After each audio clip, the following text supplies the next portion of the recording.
ewu ńlá ni tiléeṣẹ́ ọlọ́pàá bá kọ̀ láti gbẹ́sẹ̀ kúrò lórí òfin tó fi de àmọ̀tẹ́kùn lọ́sùn. Gómìnà Adémọ́lá Adélékè ti kìlọ̀ pé ó ṣeéṣe kí àwọn agbébọn tí wọ́n fojoojúmọ́ ṣọṣẹ́ nípìnlẹ̀ Kwara báyìí ya wọnú ìpínlẹ̀ Ọ̀ṣun tí iléeṣẹ́ ọlọ́pàá kò bá tètè tú àwọn ọmọ àjọ àmọ̀tẹ́kùn sílẹ̀ kíákíá. Nínú àtẹ̀jáde kan tí Adélékè fi síta nípasẹ̀ agbẹnusọ rẹ̀ Malam Ọláwálé Rasheed ló ti sọ pé ìṣẹ̀lẹ̀ ìjínigbé tó ń tún ṣẹlẹ̀ nínú ìlú Ọ̀rá gómìnà láìpẹ́ yìí fúngbà kejì ó kọ́ fún ìmúra púpọ̀ dání. Ó ní ètò ààbò ìpínlẹ̀ Ọ̀ṣun wà nínú ewu báyìí pẹ̀lú bí àwọn ọlọ́pàá ti fi ọ́fíìsì àjọ àmọ̀tẹ́kùn tí wọ́n sì mú àwọn lọ́gàálọ́gàá wọn ṣàkólò wọn.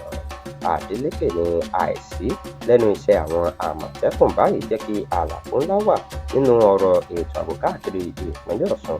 Ó sì ké sí ọ̀gá àgbà pátápátá fún iléeṣẹ́ ọlọ́pàá láti dá sí ọ̀rọ̀ náà kíákíá.